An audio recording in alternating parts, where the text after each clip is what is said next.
Hatil presents TVS ইনসাইটে সবাইকে স্বাগত জানাচ্ছি। আমি মাহফুজুল্লাহ বাবু। দর্শক, আমরা আজকে কথা বলবো দেশের কর্মসংস্থান পরিস্থিতি নিয়ে। জব ক্রিয়েশন বাংলাদেশে প্রতি বছর প্রায় 20 লাখ মানুষ, তরুণ যারা কিনা শ্রমবাজারে নতুন করে প্রবেশ করছে, এবং ফর্মাল সেক্টর খুব কমই তাদের একটা ক্ষুদ্র অংশকে মাত্র অ্যাবজর্ব করে, এবং সেখানেও একটা স্লো ডাউন দেখা যাচ্ছে। তো আজকে আমরা আমাদের রিসেন্ট যে রিপোর্টটা ছিল জব ক্রিয়েশন নিয়ে, সেই রিপোর্টটার উপরই কথা বলবো। রিপোর্টটা করেছি আমি, আমার চিফ রিপোর্টার আব্বাস উদ্দিন নয়ন, এবং আমাদের চট্টগ্রাম ব্যুরো থেকে ছিলেন মিজানুর রহমান ইউসুফ। তো স্টুডিওতে আমার সঙ্গে আছেন আব্বাস উদ্দিন নয়ন ভাই। আমরা ডিসকাস করি যে আসলে শ্রম পরিস্থিতি কি, জব ক্রিয়েশন, জব কাট সব কিছুই আসবে আলোচনায়। নয়ন ভাই, স্বাগতম। ধন্যবাদ। নয়ন ভাই, ইন এ নাটশেল রিপোর্টটা যদি আপনি আমাদেরকে আগে প্রথমে বলেন যে দ্য ফাইন্ডিংস, যে জব ক্রিয়েশনের যে গতি বা জব কাট হচ্ছে কেমন। ধন্যবাদ মাহফুজুল্লাহ বাবু। আমরা আসলে জব ক্রিয়েশন, জব কাট এই বিষয়টা একটু আলোচনা করার আগে আমাদের বাংলাদেশের শ্রম বাজারটা একটু আমরা দেখি। আপনি একটু যেমনটা বলছিলেন যে বছরে আমাদের প্রায় 20 লাখ মানুষ কর্মসংস্থানে আসে। তো 20 লাখ মানুষের মধ্যে মেজরিটি পার্টি আসলে নানা সেক্টরে চলে যায়। আমাদের কৃষি খাতে আমাদের জনশক্তির প্রায় 47%ই আমাদের কৃষি খাতে চলে যায়। আবার একটা বড় অংশ নিজেরা ক্ষুদ্র ব্যবসার সঙ্গে যুক্ত হয়। আপনি জানেন যে আমাদের প্রায় 90 লাখের মতো ছোটো ছোটো কনফেকশনের দোকান আছে, এখানে হিউজ পরিমাণ মানুষজন চলে যায়। আবার আমাদের যেটাকে আমরা মানে সেলফ এমপ্লয়মেন্ট বলি, সেখানে মেজরিটি যায়। আর শিক্ষিত যেই জনসংখ্যাটাকে আমরা বলি, সেটা প্রায় বছরে অ্যাটলিস্ট 1 লাখ, যারা বিভিন্ন ইউনিভার্সিটি কলেজ থেকে গ্রাজুয়েশন করে জব মার্কেটে আসে, সেই সংখ্যাটাকে আমরা আসলে মেইনলি যেটাকে আমরা সার্ভিস এবং ম্যানুফ্যাকচারিং খাতে জবের মধ্যে ইনক্লুড করি। এর বাইরে আমাদের ফ্যাক্টরিতে যারা শ্রমিক হিসাবে জয়েন করে, তারাও কিন্তু আসলে গ্রাজুয়েশনের বাইরে অনেকেই ইন্টার পাস করে জয়েন করে, কেউ আবার পড়াশোনা খুবই 8 পাস করে জয়েন করে। তো এই সংখ্যাটাও কিন্তু কম না। তো বিবিএসের সর্বশেষ জরিপ অনুযায়ী আমাদের আসলে যে 1 লাখ পাস করে বের হয়, সেখানে প্রায় 27%ই আসলে এখন পর্যন্ত বেকার, যেটা আসলে টপ গ্র্যাজুয়েট আনএমপ্লয়মেন্ট, যেটা আসলে অ্যালার্মিং। সো এমন পরিস্থিতি আপনি জানেন, পরিস্থিতির মধ্যেই আপনি জানেন যে আসলে আমাদের 5ই আগস্টের ঘটনা ঘটলো। 5ই আগস্টের পরে আসলে এমপ্লয়মেন্টের যে জায়গাটা, সেই জায়গাটা আসলে স্থমিত হয়ে আছে। আপনি জানেন যে আমাদের আসলে সরকারের কর্মসংস্থান সরকারি খাতে মাত্র 5%। আমাদের টোটাল যে কর্মসংস্থান আছে বাংলাদেশে, মানুষজনের চাকরির জায়গাগুলো আছে মাত্র 5% ওন করে সরকার, বাকি 95% আসলে প্রাইভেট সেক্টরে হয়। সো প্রাইভেট সেক্টরে আসলে নানা কারণে এই সময়টায় জব ক্রিয়েশন বন্ধ। আমি কেন বন্ধ সেটা আসলে আমরা আমাদের নিউজের মধ্যে উল্লেখ করেছি। আমরা আমাদের সামনের আলোচনায় আমরা শুরুটা আসলে ওই যে ইকোনমিক ইনফ্লেশনের সাইকেলের শুরু থেকেই সুদের হার বেড়ে যাওয়ার পরে, পরবর্তীতে 5 আগস্টের পরে তার সাথে যোগ হয়েছে রাজনৈতিক যে অনিশ্চয়তা বা আইন শৃঙ্খলা পরিস্থিতি, যাতে কিনা বিনিয়োগকারী বা উদ্যোক্তারা আপনার এখন দুশ্চিন্তায় বা তাদের কনফিডেন্সটা পাচ্ছেন না। হ্যাঁ, এর সঙ্গে আরেকটা বিষয় যুক্ত হয়েছে। আপনি জানেন যে সম্প্রতি সরকার না, জাস্ট আমাদের গ্যাস কোম্পানিগুলো ইন্ডাস্ট্রির ক্ষেত্রে নতুন গ্যাস সংযোগে গ্যাসের প্রাইস দ্বিগুণ করার একটা প্রস্তাবনা দিয়েছে। তো গ্যাস এটা এখনও ফাইনাল হয়নি। তো আমি অনেক ইন্ডাস্ট্রিয়ালের সঙ্গে কথা বলছিলাম, ওনারা বলছিলেন এটা যদি ফাইনাল হবে না এটা এখনও কনফার্ম না। তো নতুন সংযোগ নিলে ওনারা কি রেটে ইউটিলিটি সার্ভিসটা পাবেন সেটা এখনও নিশ্চিত হয়নি। তো যেহেতু সেটা নিশ্চিত হয়নি, ওনারা আসলে কেউই কনফিডেন্স পাচ্ছেন না বা এই মুহূর্তে ভাবছেন না। সব কিছু একটা স্টেবল হলে তারপর ওনারা হয়তো বিনিয়োগে যাবেন। তো জব মার্কেটে আমরা যে আলোচনা আসলে করছি, এর মধ্যে একটা বড় পার্ট আমরা জব বোঝার একটা ট্রেন্ড হলো আসলে নিয়োগ। তো আমরা আসলে বিভিন্ন কোম্পানির সঙ্গে কথা বলেছি নিয়োগের ট্রেন্ডের বিষয়ে, আমরা কোম্পানি নিয়ে আলোচনা করব। তার আগে আমি আপনার কাছে একটু শুনি, বাংলাদেশে আসলে জবের নিয়োগ বিজ্ঞপ্তির সবচেয়ে বড় প্ল্যাটফর্ম বিডি জবসকে আমরা জানি। তো বিডি জবস তাদের ওখানে জবের নিয়োগ বিজ্ঞপ্তি বিভিন্ন কোম্পানি দেয়, সেটাকে তারা অ্যানালাইসিস করে। সো বিডি জবসের কিছু অ্যানালাইসিস আপনি জেনেছেন, আমাদের নিউজে সেটা এসছে। সো ওদের ফাইন্ডিংসটা যদি আপনি একটু বলতেন। আচ্ছা, বিডি জবসের কাছ থেকে যে ডাটাটা তারা মেনটেন করে বা যেটি তারা আমাদের সাথে শেয়ার করেছে, এটা হচ্ছে যে number of advertisement on their site. আসলে ঠিক কতজনকে নিয়োগ করার জন্য অ্যাডভার্টাইজমেন্টগুলো এসছে সেটা তারা ট্র্যাক করে না, ইনফ্যাক্ট বলেও না একটা কোম্পানি যে 20 জন নেবে না 200 জন নেবে, সব বিজ্ঞাপনে সেটি উল্লেখ থাকে না আর কি।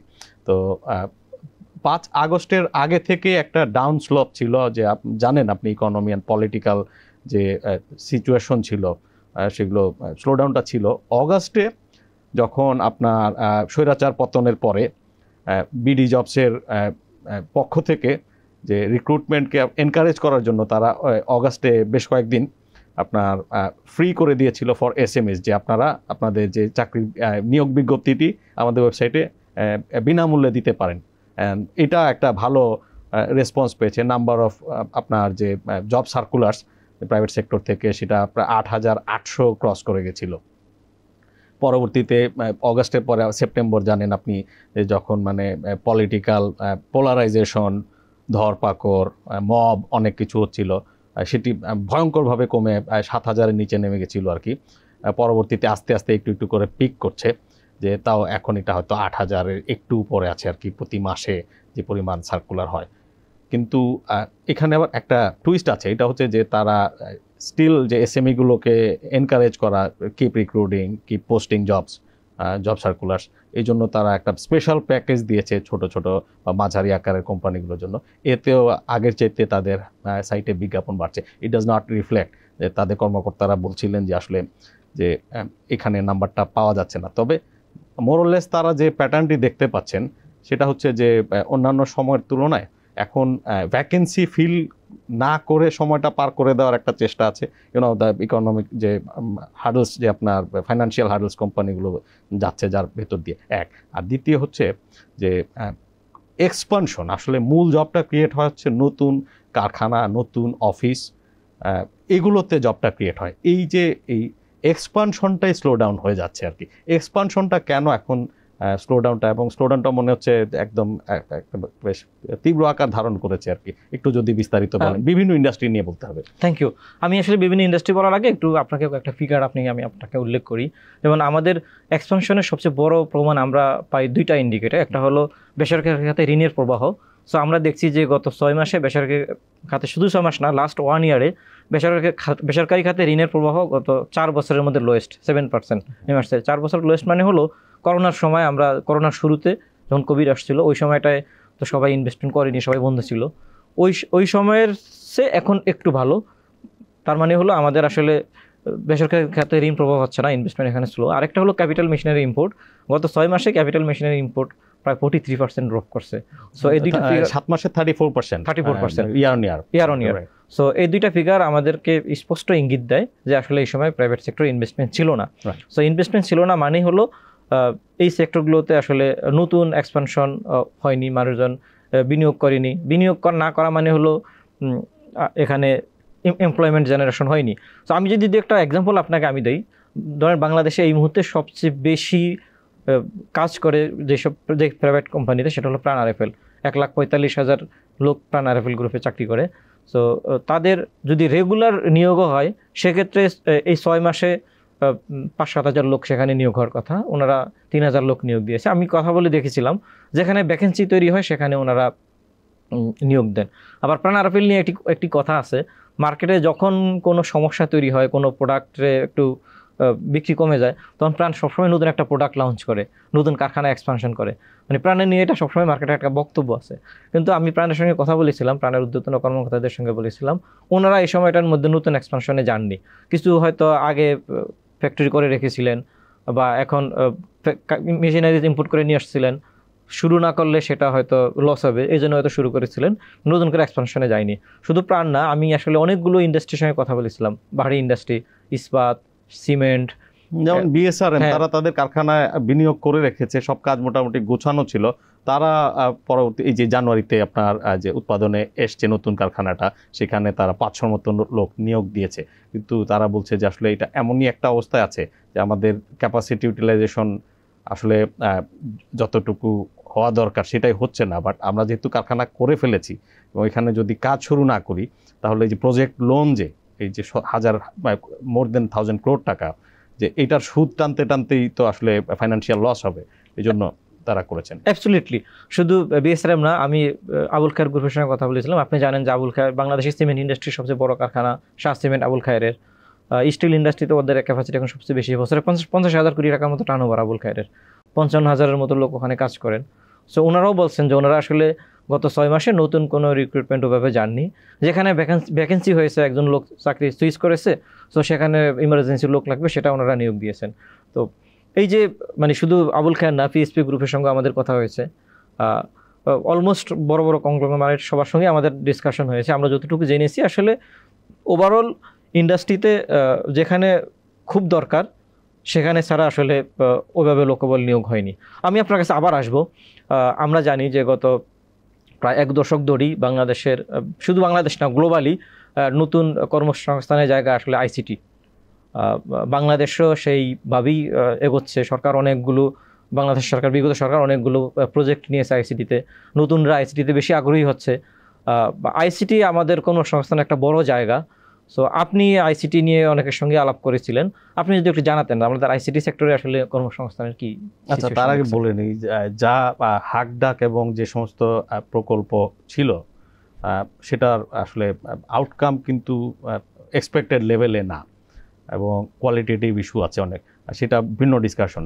আইসিটিতে প্রতি বছর আপনার যে 20,000 21,000-এর মতো গ্র্যাজুয়েট বের হচ্ছে বাংলাদেশে, অ্যান্ড এটা একসময় মোর দেন 50% এই যে ফর্মাল সেক্টরে তারা মানে জব নিয়ে ঢুকতে পারতো, এখন এটা একটু কমেছে।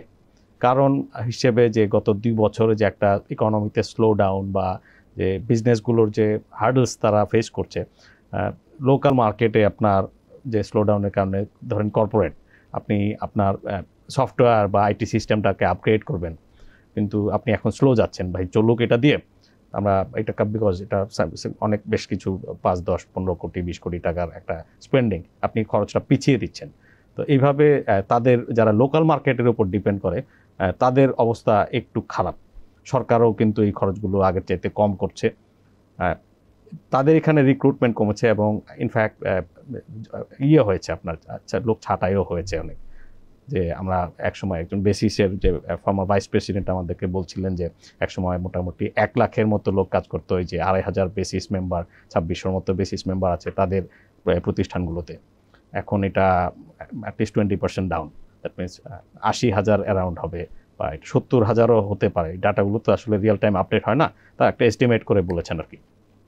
আর যারা এক্সপোর্ট করে সফটওয়্যার তারা ভালো আছে, যদিও সেখানে এক্সপোর্ট মার্কেটে যে এআই অ্যান্ড আদার চ্যালেঞ্জেস আছে, কিন্তু যারা IT services and software export করে, ডলার আপনার যেহেতু আগের চেয়ে একটু ভালো দাম পাওয়া যাচ্ছে, তারা ভালো আছে, সেখানে জবটা ধরে রেখেছে, রিক্রুটমেন্টও হচ্ছে আর কি।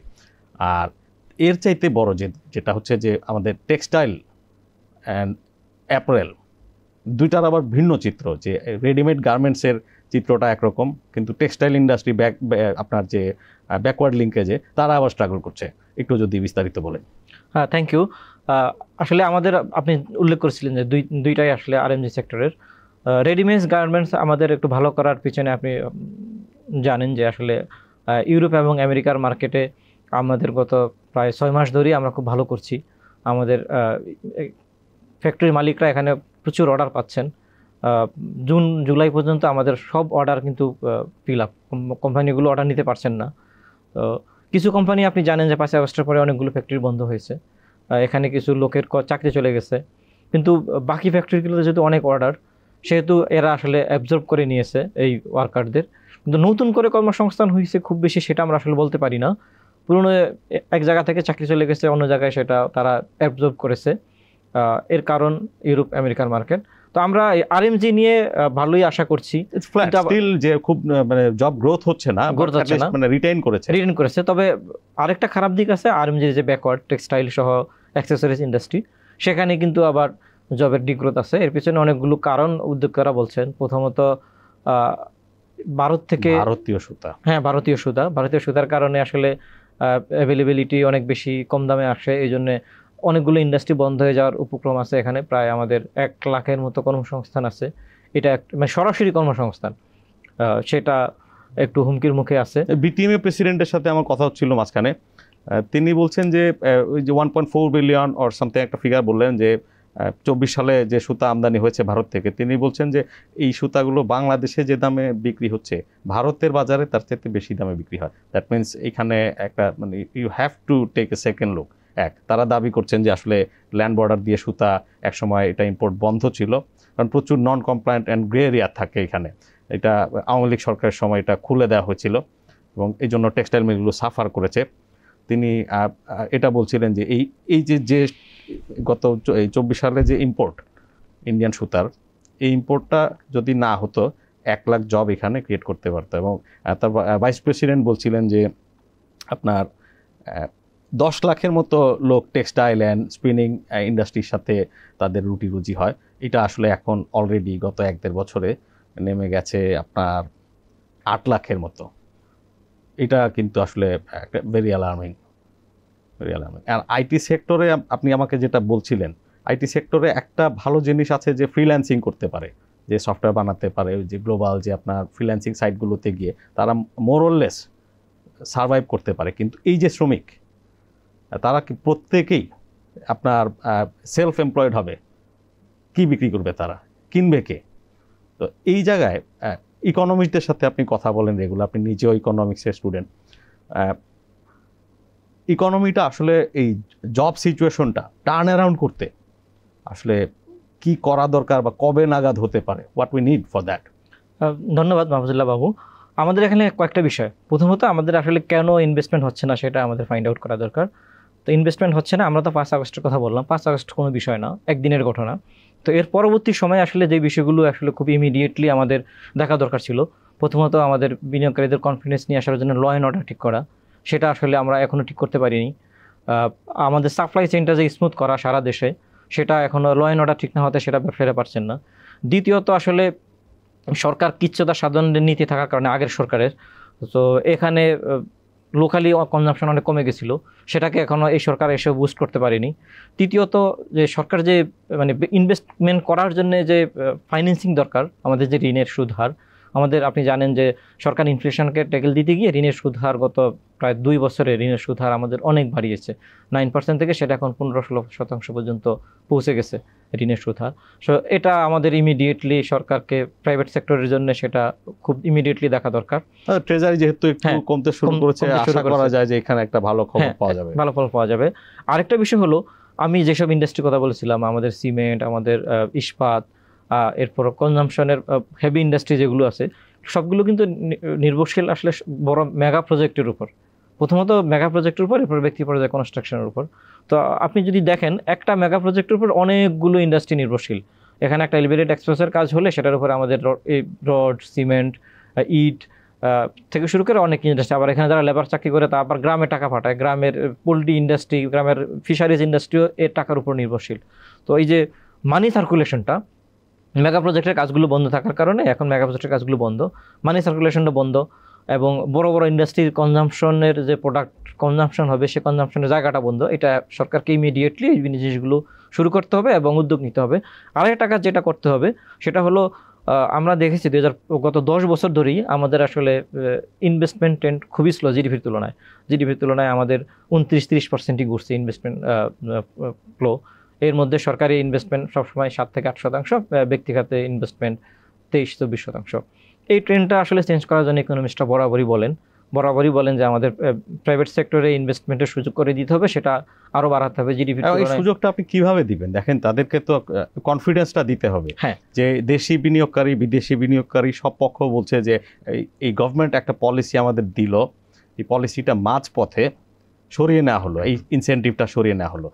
যেমন আপনার শিপিং লাইন করার জন্য একটা ট্যাক্স বেনিফিট দেওয়া হয়েছিল 30 সাল পর্যন্ত, এটা এরই মধ্যে উঠিয়ে নেওয়া হয়েছে। তো দ্যাট মিনস এটা তো বিনিয়োগকারীর সাথে তাহলে আপনার ওয়াদা রক্ষা করা হলো না।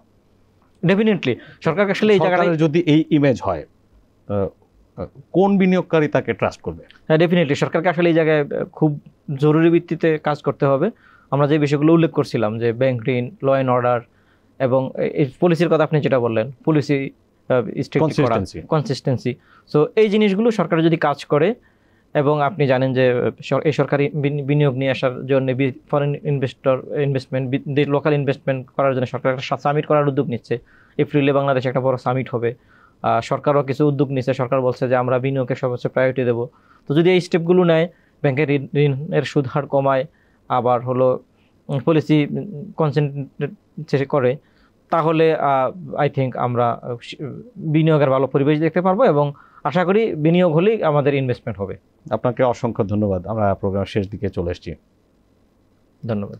দর্শক, আমরা কথা বলছিলাম আসলে দেশের শ্রম পরিস্থিতি, কারখানা বন্ধ হতে পারে, নতুন কারখানা খুলতেও হবে, আবার নতুন কারখানায় রিক্রুটমেন্ট হতে হবে। সার্ভিস সেক্টরে একটা বড় জব ক্রিয়েশনের হয়েছে অলরেডি এবং এটা অ্যাক্সিলারেট করা দরকার, বিকজ আমাদের আসলে অন্য 10টা স্টেবল ইকোনমির চাইতে আরও উচ্চ গতিতে জব ক্রিয়েট করতে হবে। আদারওয়াইজ আমাদের জনসংখ্যার শ্রমশক্তির সবচেয়ে বড় পিরামিডের বড় অংশটাই হচ্ছে তরুণ জনশক্তি, তাদের মধ্যে আবার বেকারত্বটা সবচেয়ে বেশি। সো এগুলোর কিন্তু এগুলো ট্রান্সলেট হয় কিন্তু সোশ্যাল আনরেস্টে। আমাদের আসলে কর্মসংস্থান সৃষ্টি করতে হলে এক কথায় বিনিয়োগকারীদেরকে কনফিডেন্স অ্যান্ড কমফোর্ট দিতে হবে, তারা যাতে বিনিয়োগে দ্বিধান্বিত না হন, দ্বিতীয়বার চিন্তা না করেন। এই পরিবেশ সৃষ্টি করা আসলে সরকারের দায়িত্ব। এটি করতে হবে আমাদের শ্রমশক্তিকে কাজে লাগাতে। আদারওয়াইজ যে ডেমোগ্রাফিক ডিভিডেন্ডের যে কথাটি আমরা দীর্ঘদিন ধরে শুনে আসছি, হয়তো এই সুযোগ হাতছাড়া হয়ে যেতে পারে। এই আশঙ্কা আসলে ভালো নয়।